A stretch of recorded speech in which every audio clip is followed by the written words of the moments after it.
Get up, stand up. They are going to become more brutal. Couldn't cut. He didn't cut again, man. Because all the hippies were trying to be Indians anyway. They're going to become more repressive because it's a matter of dollars and their illusionary concepts of power. Hey, Victor! We must live in balance with the earth.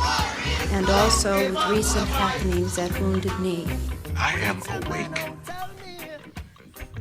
Hey, Cudahy to all my friends and relatives in four directions. You are listening to Native Roots Radio Presents I'm Awake, and I'm your host, Robert Pilot. We discuss local and national Native news and events, and as you know, Haley, Native issues are human issues, and human issues are Native issues. They are, Robert, and this portion of the show is supported by the Minnesota Indian Women's Sexual Assault Coalition. Hey, you know, I was just running down the stairs here at the studio. We're at the mothership here of AM 950, and upstairs is the bathroom. And I've had too much caffeine today, so this is going to be a really fast show, I feel like. But we have a couple guests on. We should, well, first, before we get going here, we have an update from the governor of the great state of Wisconsin. We love everything about them except their football team. So let's take a quick listen. Hey there, Native Roots Radio. Governor Tony Evers here with my weekly update. Folks, expanding access to high-speed internet across Wisconsin has been a top priority for my administration since day one. And we're proud that no administration in state history has done more to expand access to high-speed internet than we have. Since 2019, we've allocated more than $340 million to ensure more than 395,000 homes and businesses will have new or improved, reliable, high-speed internet. And now, thanks to a more than $1 billion investment through the Federal Broadband Equity Access and Deployment Program, we'll be able to keep building on our progress and getting folks connected and closing the digital divide in every corner of the state. Having access to reliable high-speed internet is a necessity for how we do work, how we learn, and how we see our doctors, how we stay connected to our communities, and so much more. Unfortunately, Republicans rejected my plan to invest $750 million into expanding access to high-speed internet and provided zero new state dollars to get every home and business in Wisconsin connected to high-speed internet. And while the federal funding will help bolster our efforts, we still have much more work to do to close the digital divide in our state. With a historic state surplus available, this should be a priority because the longer it takes to get everybody connected, the more costly it will be for our state to catch up. We're going to keep working to make sure high-speed internet is accessible and affordable for our kids to learn, our families to get connected to the resources like healthcare, and for employers and workers to keep our economy growing. Thank you. Back to you, Robert, and Native Roots Radio.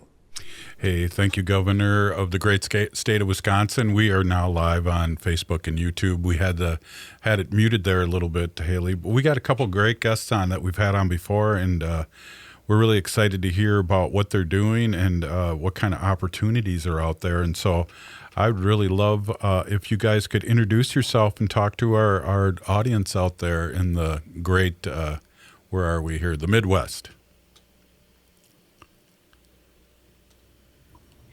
Hello, my name is Waubun Smith. I am the co-chair of the Indigenous Employee Resource Group at the Department of Transportation, and I am an enrolled White Earth member and Navajo. Wow, From St. Paul. Hey, St. Paul, the capital city. We love the capital city here, even though we're out in the suburbs of Prairie Island. I am from St. Paul, so welcome, Waubun. Thank you. Hi, everybody. Thanks for having us. I am Inyan Walking Elk. I'm also a member of MnDOT's Indigenous ERG, and I'm an enrolled Crow Creek Dakota, but I'm also Hopi and Southern Tsitsis and Hinonai. Welcome, you two. And there's so many opportunities. We're going to be talking a little bit about MnDOT, and we've been running ads, and it's exciting what we have out there for our Native community and everybody listening, too. There's work out there to be done, and what a beautiful way to have a career that you could be with for most of your life. And I know that's important in a lot of different ways. Waubun, what do we got out there? How can our people listening reach out to you, and what kind of job opportunities are out there that would be awesome for us? So, as you said, we've been running some news ads, some ads. I did have a recording with an ad, and I did place a number out there for the people. You can go to our career website on MnDOT.gov careers, and we'll have a list of our open positions along with Lena Garcia's phone number. I believe I said that on the ad. I'm not quite sure. I didn't get the okay with her to give out her phone number on this. Cool. On this interview. Sorry. No problem, Waubun. Can we talk just a little bit before we get going too deep into this? Is like, how important is this to have representation here in the state of Minnesota with these job opportunities? I think it's kind of groundbreaking what you two are doing here statewide. Yes, we are working to establish here at MnDOT as an employer of choice for the Indigenous populations. We try to provide a platform for the community-based educational programming guidance and a space for employees to share ideas in support of MnDOT's visions and the processes of the Indigenous employees that work within MnDOT and within our employee resource group. Yeah, definitely. And I want to get our other guest in here too. How important do you feel like it is where we have representation here? And I think it's really important, and it's really cool to see you younger warrior women here leading the way in MnDOT in many different ways. Yeah, for sure. It's nice to hear being called a younger warrior, but it's really important. And I think we talk, and to use like some of the buzzwords in our community, we talk a lot about resiliency and we talk a lot about inclusion. And this is one way, we're doing it, where I look at it like whatever we do that talk about burdens and things that happen before us, whatever we do to make things easier for that next generation, and us being here. And sometimes, we have to get put on the spot and we have to carry that load of teaching people about ourselves, even though sometimes we just want to be. But we're here to do that. We've put ourselves out there for that. And I guess personally for me, I have daughters, I have a son, and I want him to go to work one day and not have to focus on being so resilient and not call certain places the belly of the beast. I want them to go to work and just get to be. So it's really important for us to be there. Right. And I think, too, the other side of that, too, is that it's really important that you're there to help us maneuver through this system, too.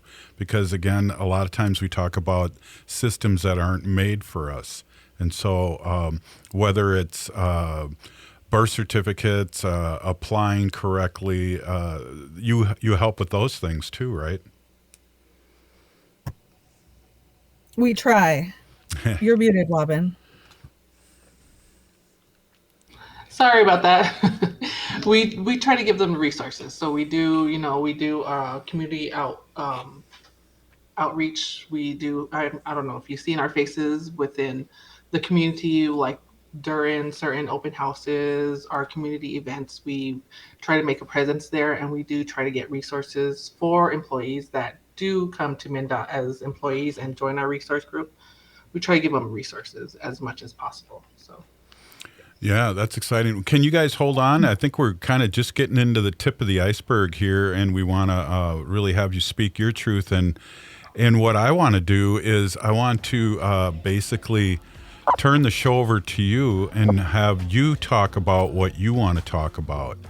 I think that's important, and it's always really important for our community to be able to speak and not have me directed in a way. So when we come back, I'd like you guys to speak your truth and really give a good synopsis and overview of what we're looking for and what you guys are looking for, if you wouldn't mind. Hey, you're listening to Native Roots Radio Presents I'm Awake, and we'll be right back after this short break. Stay with us. Oh, wow.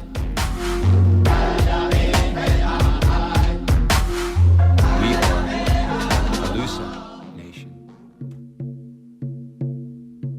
when we heal from our traumas, when we face our fears, let go of our addictions, when we relearn our values, when we live our teachings, respecting our elders, cherishing and honoring our children, when we honor and take care of our spirit, there will be no room left for sexual violence. Sponsored by the Minnesota Indian Women's Sexual Assault Coalition. At Metro State University, change the world your way. Students learn from expert instructors in high-demand degree programs including healthcare, technology, cybersecurity, teaching, and business. As one of the most diverse universities in Minnesota, Metro State is a learning community dedicated to equity, inclusion, and anti-racism. Explore 60-plus high-quality bachelor's degree programs at Metro State University's open house events in person October 17th and online October 19th. Sign up at metrostate.edu/open house. Know your power. Metro State University. Minnesotans age 65 plus might qualify for Health Partners Minnesota Senior Health Options. The plan includes personal support, coverage for medical, prescription drugs, and dental, plus over 30 extra benefits. Eligibility information is available at healthpartners.com/oneplan. Health Partners is a health plan that contracts with both Medicare and the Minnesota Medical Assistance Medicaid program to provide benefits of both programs to enrollees. Enrollment in Health Partners depends on contract renewal. Turn to Auto Technical with your vehicle donation. Even though Auto Technical is a small nonprofit, we have helped more families with transportation than any organization in Minnesota. Since '94, we have reconditioned donated vehicles so they have a higher tax benefit. Call Richard at 612-919-5526, 612-919-5526, or autotech.org. Anine, I'm Lieutenant Governor Peggy Flanagan, and you are listening to Native Roots Radio. We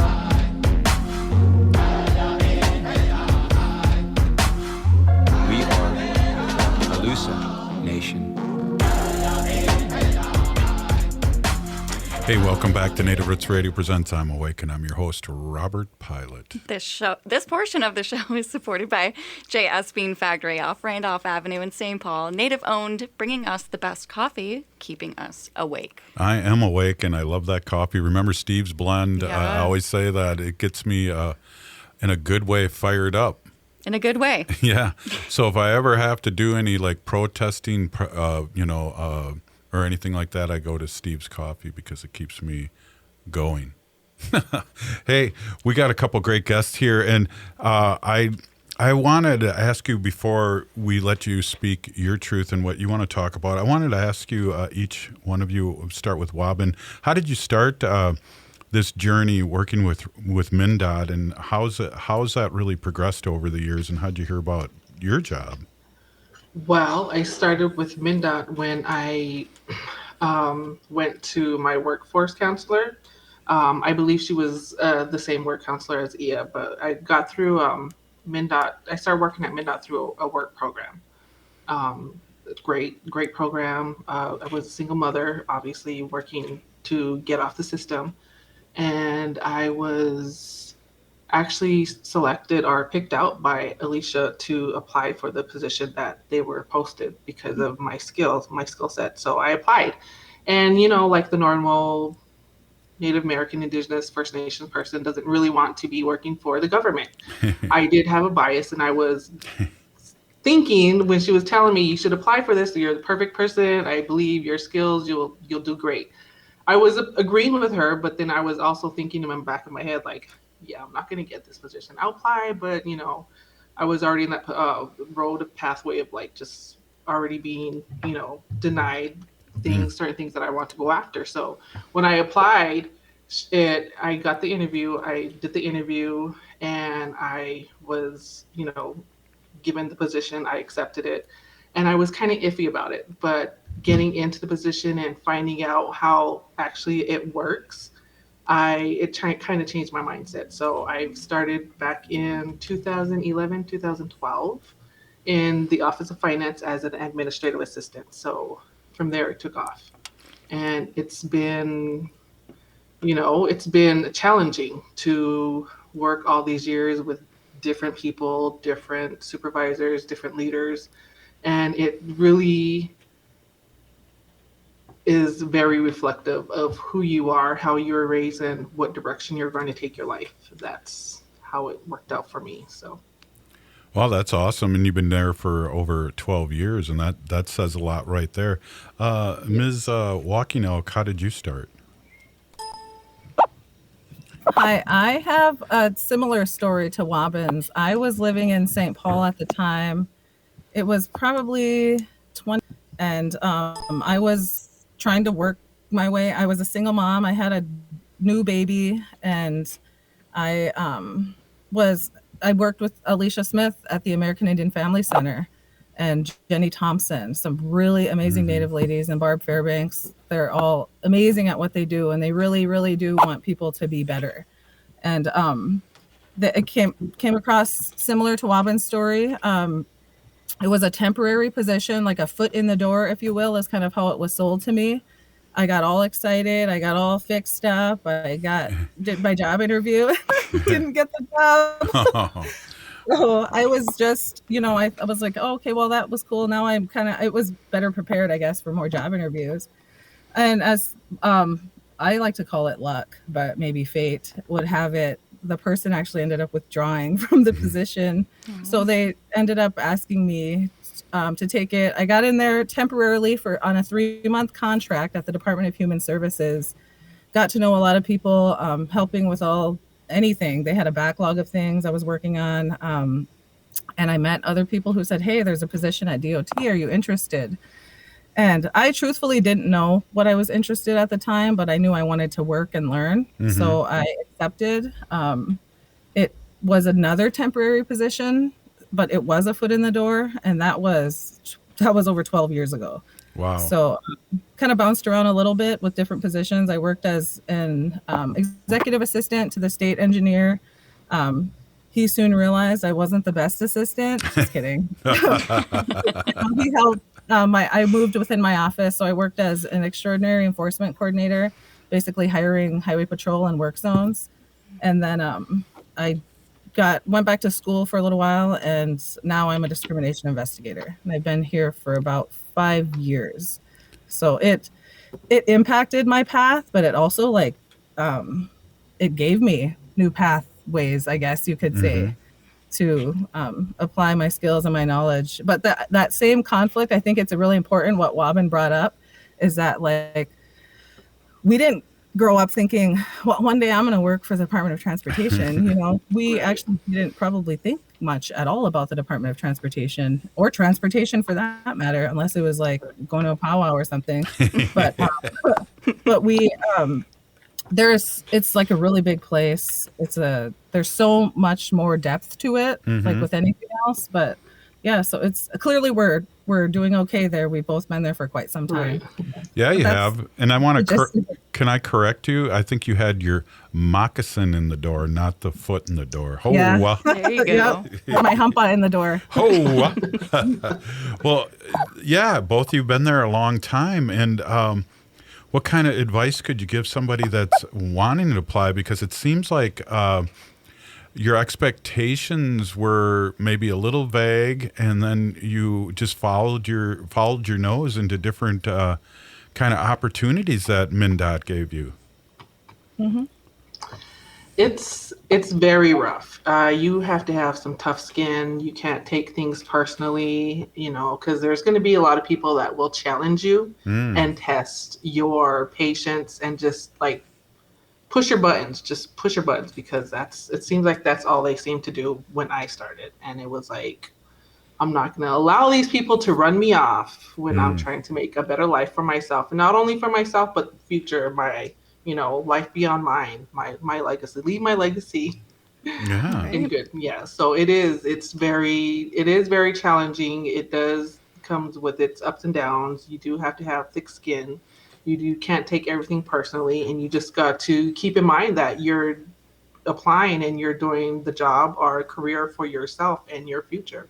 Right. But once you got your position, then you have more, I don't know if control's the right word, but you have more capacity to do a good job and find your own path. Yes. And that's really cool. Could you tell us a little bit about your job, Miss Walking Elk? Because your title sounds pretty interesting there, and I imagine at times you're very busy. Yeah, we've had some, if you can imagine over the past 5 years, we've had some busy times, or over the past couple of administrations. And yeah, it's interesting work. So what we do is we do have an EEO function, and just, I'm not speaking on behalf of my office, but just about my position. But we have like an equal opportunity EEOC type of function, where most of our team is federally trained EEOC investigators. So we handle any internal employment investigations or issues that come up that are related to discrimination. So I didn't think I would end up in this field, but it is pretty interesting to, I grew up in Pipestone, Minnesota, most of my life, and like a big chunk of my life in the cities, but I consider Pipestone, Minnesota my home. And and Pipestone there's a lot of cultural happenings and things going on there that can make you feel like it's like literally like they have a painting there that says the crossroads of the Indian world. And it can make you feel like that. And like you look around with this sense of identity and belonging. But like Waubun said, working here, although I love my job and the challenges that come with it, it can test you sometimes when you're a Native person who's very like, you know who you are and you know where you come from and you see what's going on with state governments and things like that. But also to kind of piggyback on that a little bit more, but there are things we can do, like check discrimination and bad behaviors and things like that and try to correct them and change them. And am I changing the world? No, but I feel like I'm affecting some positivity here for people who need to have a good experience at work. Well, yeah, and you are changing the world. I've always told brand new teachers when I was teaching in high school that you're going to change somebody's life. You just might not ever know or know whose life you're changing. So I believe when you're advocating for, especially for natives, you are changing people's lives and people's perspective too, because I feel like a lot of the old guard is leaving. And I just spoke at the University of Minnesota today, and these young ones are pretty hip and they want to learn about, the atrocities that happened to us over the last 500 years because it's not being taught in school. That's true too. And I think that the IERG itself, it does give Natives like a home base at work. And even if you're up north or in Pipestone or somewhere like that, you can reach out. And there's so many Natives that have worked here for so long, and we didn't even know that they were there. There's so many different offices. And with the creation of the group and the establishment of it and the existence of it, they actually have joined us, and it's created a community. Wow, that's great. Hey, we got one more segment with you. We're really excited to have you two on and talk about your journey and also opportunities out there for us all. Hey, you're listening to Native Roots Radio Presents I'm Awake, and I'm Robert Pilot, and I'm here with Haley, and we're holding down the flagship station here at AM 950, and we're going to be right back after this short break. Stay with us. Oh,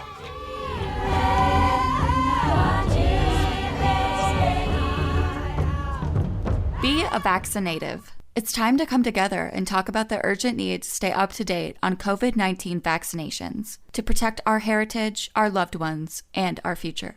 Throughout history, we have always faced challenges, and today we must protect our culture and loved ones. This is our opportunity to ensure that our tribal gatherings once again resound with joy and celebration, where the echoes of our ancestors guide our steps. It's a chance to care for our elders, cherishing their wisdom and stories for generations to come. COVID-19 vaccines are safe and effective. Let us unite, resilient as ever, and show the world the strength of the Native American community. Together, we shape a future where our traditions thrive, our children learn from our ancestors, and our people flourish once more. So be a vaccinative and learn more about staying up to date with your COVID vaccinations at health.state.mn. health.state.mn.us. That's health.state.mn.us. This message is brought to you in partnership with the Minnesota Department of Health. You work hard for every cent you make. You have bills and you have goals. Choose a bank that's going to support you along the way. That's Fair Financial Banking. No overdraft fees, no minimum balance. No credit score required. Call 651-262-2173 to talk to a Fair Financial enroller to open your account today. Keep more of your money. That's fair. Fairfinancial.org. FAIR is a program of Prepare Plus Prosper, a nonprofit organization, and is not a bank. Banking services are provided by Sunrise Banks N.A., member FDIC. Minnesota has the only original wolf population in the continental United States. And 80% of Minnesotans believe the wolf should be protected. Howling for Wolves is asking Minnesotans to respect our true wildlife manager, the wolf. Their survival is critical to our ecosystems, our communities, and even our economy. As highly intelligent animals with strong social bonds, Minnesota wolves deserve to be protected and admired. Learn more at howlingforwolves.org. Let's live and let howl. J&S Bean Factory is a native-owned, community-supported, cozy, artsy coffee shop which offers roasted on-site beans, live music, and baked goods. Relax in the beautiful outside patio. City Pages writes, voted top 10 coffee shops. Tucked into a quiet corner of St. Paul's Highland Park neighborhood, this coffee shop roasts beans on-site from the best coffee-growing countries in the world. Located at 1518 Randolph Avenue, St. Paul. The good stuff.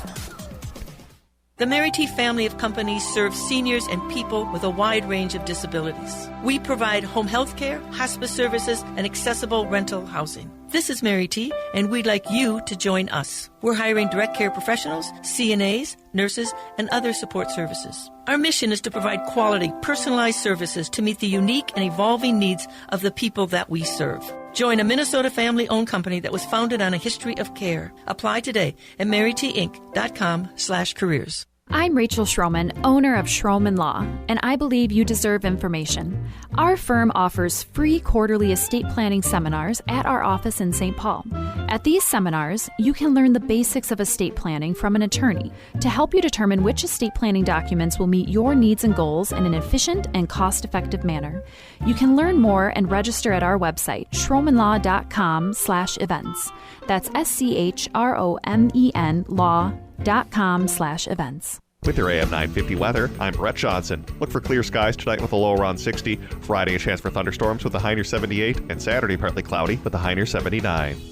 Don't just settle for what's in the cupboard. Elevate your meals with premium oils and vinegars from Vinaigrette. They offer the finest selection of extra virgin olive oils, balsamic vinegars, fused extra virgin olive oils, white balsamic vinegars, and wine vinegars. Vinaigrette is located at 50th and Xerxes in Minneapolis. More at VinaigretteMN.com. Hi, this is Representative Sharice Davids from Kansas. I'm Ho Chunk, and you're listening to Native Roots Radio. We are Alusa Nation.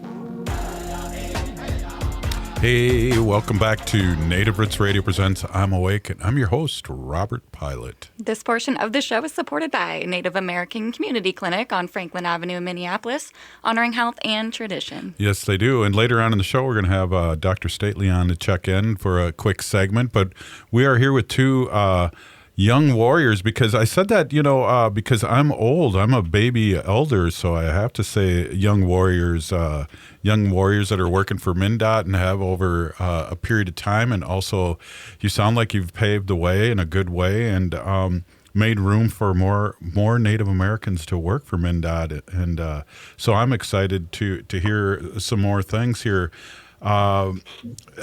Waubun, what do we have for job openings? Are we is it a plethora of many things, or is it just get on that website and see what you like?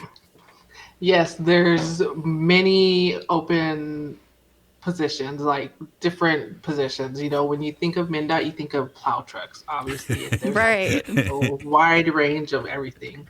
So we got business development coordinator, electrician, master of records. And these are throughout the whole state of Minnesota. So it's not only here in the central, Minneapolis, St. Paul vicinity, it's throughout the entire state. So it's as far as like Wilmer or Roseville, and out of our districts, Fergus Falls, we have transportation specialists and transportation generalists. We also have like audit and investigation supervisors and administrative assistants. We also do like student workers as well, civil rights, construction inspectors, assistant mechanic shop supervisors. So there is a whole lot of open positions. You would just have to go on our website. And then once again, that is mn.gov/careers. And it's open search for open positions. And it's that link will take you to the state agency website. So it's not only MnDOT, it's all state agencies throughout the state of Minnesota. But you can choose Department of Transportation, and it will give you a list of open positions that we have here at the Department of Transportation. And then there's also a lot of other open positions within the other different state agencies. You know, you could be like a general labor worker that works for, you know, the administration building, working on the land and gardens and stuff like that. So for a second, when you paused general, I thought, well, I want to be a general. But what's really, in all seriousness, what's really exciting and important, and you too could probably speak of this better, is that a benefit for working for the state. There's many benefits, whether it's retirement, whether it's health care, whether it's paid vacation, those things that. And then it also sounds like too that there's movement within too. You don't have to be stuck with a certain job, and you can apply in other departments. Yes, there is a lot of benefits. There's, you know, not like you said, not only your pension, you get your benefits, you also have the option of saving outside of your pension. There's another also benefit that you are a union worker. I'm in AFSCME, and I get to go to college because the union pays for my college. So there's another benefit. So there's a lot of benefits, health benefits, everything. That's huge, and I want to get back to Miss Walking Elk here, and that is really interesting. I forgot that you were union, and I'm a former union person too, as a high school teacher.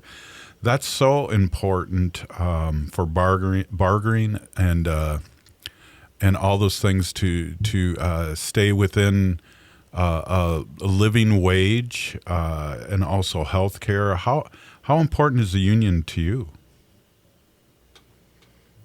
Very. And not just because of my philosophies on work and the history of unions in this country, but I also have a daughter with special needs, and she was born with a very rare health condition.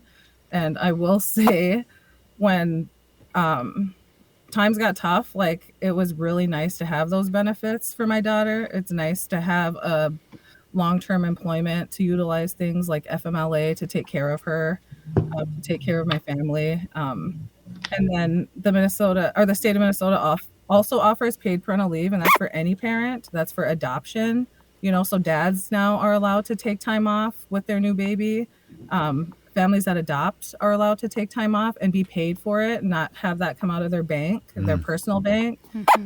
So there's definitely a lot of benefits especially with COVID, and now we're recognizing like we're in a new work environment. We've had to evolve, and MnDOT's evolved right along with other employers, and that flexibility allows for a lot for your family. You know, if you have little ones, if you have grandkids, and we're natives, we're all about family. Yeah. You know, like family, community gatherings. And that's one thing we've tried to integrate in our group, is those, not just those like fringe benefits and things like that, but also those human benefits, like making space, like, come on, let's get together and we're going to go out to eat, but we're going to go out to eat at gatherings. We're not going to go to McDonald's or some Olive Garden or something like that, but bringing that back to the community. So I think those are all benefits, I would say. That's really important. And on a funny note, I see you're able to work out of your car. Oh, wow. Just kidding. I had to call Haley before this because I locked myself out of my office. That's okay. Is it okay to be in the car? Yeah. So I locked myself out of my office. I knew that. I was just making fun because you said since COVID, we're, I don't know. I think I'm cracking myself up, but we got to get back serious here. Hey, so what kind of hours do you work? I mean, and is it a 9 to 5 job, or is there various hours? Is there opportunities? I think you mentioned students there's certain jobs for students too, and they have jobs during the week or maybe the summer, or can you tell a little bit about that?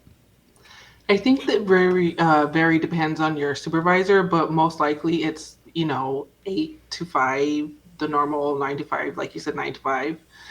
We got people that come in from 6 o'clock that leaves at 2. We got the students that come in throughout the year. It works with their schedule depending on what their schedule is. I work 8:30 to 5. Mm-hmm. And I do have flexibility. If I have to take some time off during the day for my kids, I could take time off and then make it up. Other than that, I utilize vacation or sick time. But it's really up to the supervisor. So it's basically is 9 to 5, 8 to 5. But for the plow truck drivers, I believe they have a completely different schedule. Sure. It's interesting too. I'm just feeling this way about our interview and speaking today. I feel like it's a lot of we're still here kind of things, and opportunities for our people to take advantage of these things that maybe weren't, as you said earlier, were made for us or were welcoming for us, and now it's more welcoming, and with glass ceiling, people like you breaking the glass ceiling and having more representation of natives in this kind of really opportunity. It's a game changer for people, whether it's medical or just long term. It definitely is. And I shout out to the natives who worked here before us, because there were few of them and they had to be so tough to hang in there, just for the simple fact that there was only a handful of them. And never mind all the other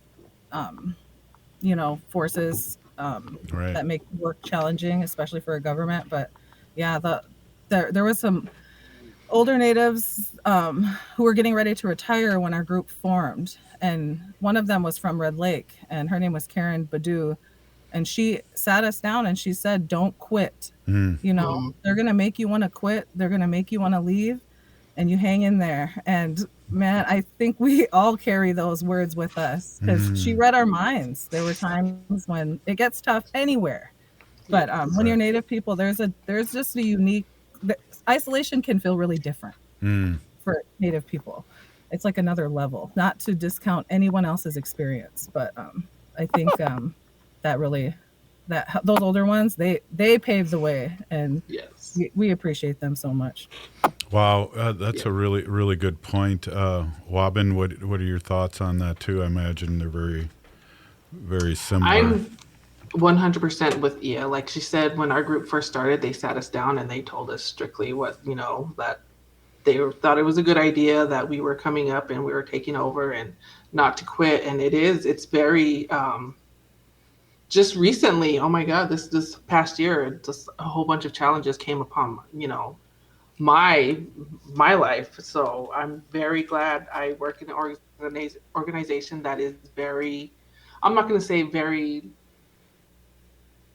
understanding, but I do like my supervisor. I do like my unit. I do like how flexible I can have my schedule, and I like the benefits and what MnDOT, or the state agency, provides for a single mother like myself, to continue on doing what I'm doing to get to where I need to be for the future of my kids and continue on with them. Well, Waubun, I think they become more understanding when you have a union backing you up, and I think they have to be understanding. So there's a lot to that too. It's I really agree. And again, being a baby elder, you guys are young warriors leading the way here and doing it in a good way. And I really, really appreciate you two stopping in. And we have to do this more often because your stories are compelling.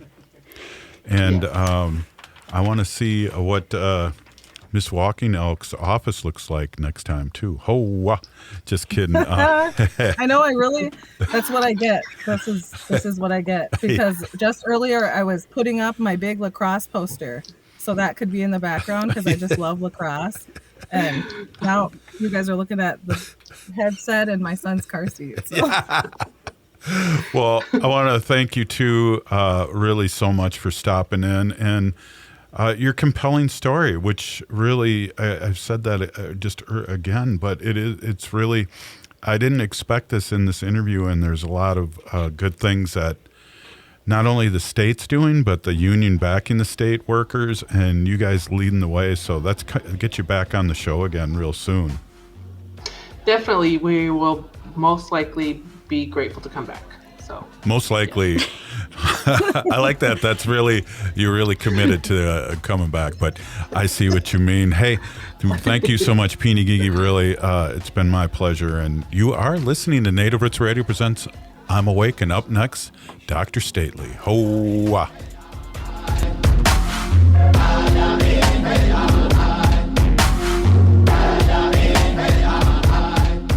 Bonjour, hello. My name is Waubun. I am an enrolled member of the White Earth Nation, descendant of the Navajo Nation, and co-chair of the Indigenous Employee Resource Group with the Minnesota Department of Transportation. MnDOT is hiring for a variety of positions from road maintenance to accounting and more. We offer great benefits. For more information or to set up a one-on-one resume and application assistance, visit mn.gov/careers, or you can text or call 612-257-2388. 612-257-2388.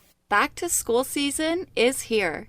And while this is an exciting time for parents, kids, and educators, let's not forget how far we've come in our battle against COVID-19. We're in a better place, but COVID-19 is still here, and we need to continue to help protect our communities. With the flurry of new schedules and classrooms, let's not overlook the fundamentals of staying safe. Wash your hands regularly and watch for any symptoms like fever, chills, a cough, or shortness of breath. Should you or someone you know have COVID-19 symptoms, stay home and get tested. Find more tips on continuing to be safe at health.state.mn.us. Let's have this back-to-school season be a time of renewed commitment to our collective health and brighter future for our Native communities. Again, find more tips on continuing to be safe at health.state.mn.us. This message is brought to you in partnership with the Minnesota Department of Health. J&S Bean Factory is a native-owned, community-supported, cozy, artsy coffee shop which offers roasted on-site beans, live music, and baked goods. Relax in the beautiful outside patio.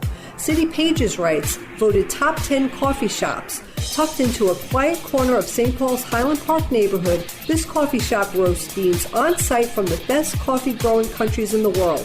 Located at 1518 Randolph Avenue, St. Paul. The good stuff. You're listening to Native Roots Radio. This is Spirit from Reservation Dogs. Get up and listen.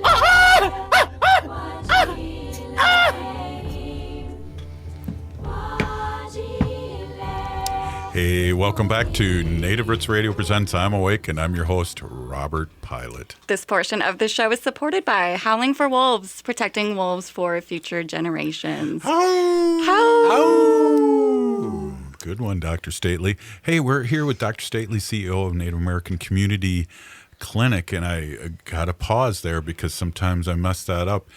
Good howling, and I just talked to Bobby Wilson, and he'll be on the show next week. Maybe we should get you on there with him. Oh, nice. I love that. And we can have a swear fest because Bobby likes to swear. Oh. Well, we can beep it out, you know? My favorite, yeah. My favorite. Did you like that howl? I even gave you like the little Ojibwe snarl. The lip curl. The snarl, definitely. Wow. Well, so we come out, we're here in Eden Prairie, and we're like, I guess, just 5 minutes from your home that we've never been invited to. Well, 5 minutes if you drive fast like I do. It's probably more like 15. Well, I've just experienced my Chujunks driving because she drove today, and it would have took us 4 minutes. Mm-hmm. Oh, yeah. Pray for me on the way home. Yeah. I'm not bad. Yeah. Did you put up the quotes? I will. Okay. Yeah. Well, I want to give a shout out. As Robert said, we were at the U of M earlier today, and Just want to give a big shout out to Dr. Diane Cormany, Professor of Journalism and Communications at the University of Minnesota Twin Cities campus. Big Pinagigi for inviting us out to speak with your class today. I know Robert and I, we had a great time being back at our old stomping grounds, both being Gophers. graduates. Yes. Go Gophers. Go Gophers. Go Gophers. And I work with a lot of people from Wisconsin, so I get to say go Gophers. Oh, that's awesome. Sounds like a lovely day. I don't know if you knew this, but I was a journalism major when I was at McAllister. That's right. College. That's right. Way back in the day. When you still typed your news articles on typewriters. What about the do you remember the paper that you could sniff with the ink? Yeah. What was that called? The mimeograph. Mimeograph. Yeah. So you like printed your newspapers like this? Yep. By And they were hand. all blue. Yeah, that's how I got my buff arms when I was really young. Oh, geez, that's how I started sniffing glue. But that's another that's another show, isn't it? That'll be our chemical dependency show that we do. Like the beginnings of your chemical dependency. Right. Your research and development career. Right. Well, Dr. Stately, it's interesting we got you on here for the last part of the show, and are there any updates happening here? I guess a COVID update of some sort? Well, a couple community updates are really critical. We're having the full moon ceremony here. I think it's tonight. Yeah, it'll be tomorrow, Friday, Friday. September 29th at 7. Yep. So NACC sponsors a full moon ceremony every single month. Our honor around the full moon. Actually, this full moon is actually the last. What is it called? Not the blue moon, but the super moon. Harvest? The super moon. And they said that it'll be possibly so cloudy that you won't be able to see it. And I think it's actually tonight, but our ceremony's tomorrow. And hopefully there'll be clear skies and it'll be warmer. So you'll be able to see that big, huge moon. It's supposed to be significantly larger. And then, but we do that every single month. That's a ceremony that we sponsor for Native women in and around the Twin Cities who, just want to kind of be in a space and get some healing around their reproductive and some lessons and some learnings as well, some teachings, our traditional teachings around, taking care of your women's health. Speaking at the U, and we were talking about some generational stuff, and I was all really excited because I really feel like Gen Z is going to save us in many different ways, because our families have been drugged through things like residential schools, and all these bad things have happened, and so a couple generations, we've lost our language, we've lost a lot of things, but I feel really strong about now and moving forward and things that you're doing and that our Gen Z people are really open to. Yeah, a lot of our young people today are really focusing their efforts on, learning their language, recovering their knowledge and their ancestral knowledge, the wisdom of our elders. They're really taking a lot of intentional approach to that. I think that's going to really help our community heal from some of these historical losses.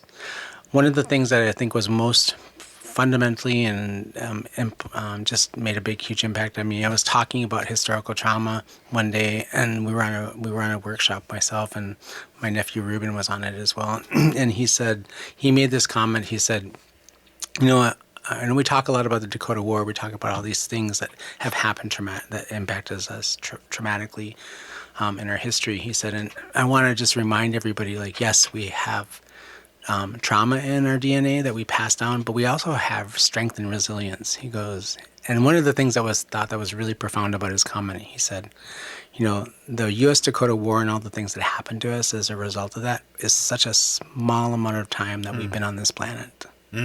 We have, as Dakota people, we've been here for 10, 12, 14,000 years. So 100 years of that time is very, very small.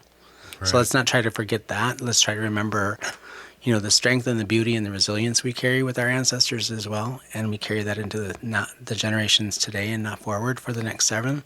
And we can pull ourselves out of these things.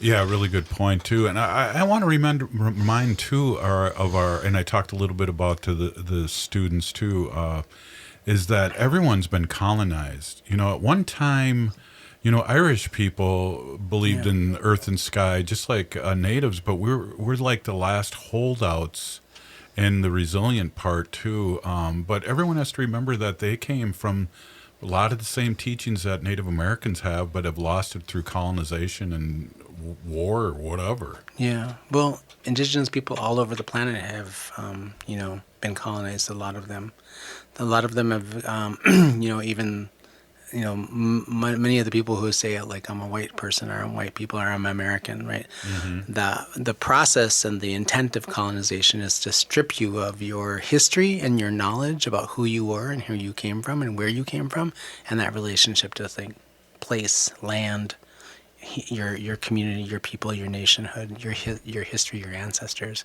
It's intended to make you think like, forget about all that. What's important is this shiny new thing I'm putting in front of you right now. Wow, right? Really good point. And I've read that I don't even know if it was the 1910s or even later in the 40s that there was not a white group of people. They were Italians, Irish, and then all of a sudden they globbed them into one race, as you're kind of saying, and then it's us against them, as opposed to like-minded thinking people of different communities. So it's been intentional. Yeah, there's a there's a really great book by, I think her name is Nell Painter, called The History of White People. Mm-hmm. It's a great book to read to understand the historical context, the intention. Race is a social construct. It isn't even based in genetics or anything. And so it was based in eugenics, and it was based in the intentional idea that there's a supreme race and there's less supreme races. And then so that's a lot of what got embedded in the sort of the doctrines of discovery and the manifest destiny and those things. The idea that there's a supreme race, an Aryan race that deserves supremacy and kind of controls the earth and all of its bounty, right? So right. Well, we got 1 minute left here. Dr. Stately, really appreciate you driving all the way out here. And we have a show coming up here that will be played this weekend, and you're a big part of it, and we're excited to have you here tonight to record that. And to everyone out there, if you're listening to the show, you are part of the resistance from Chief Plentycoops. The ground which we stand on is the sacred ground. It's the blood of our ancestors. We need to resist, divest, join a group, run for office, vote. We're still here. We are the 7th generation. And free Leonard Peltier. Now.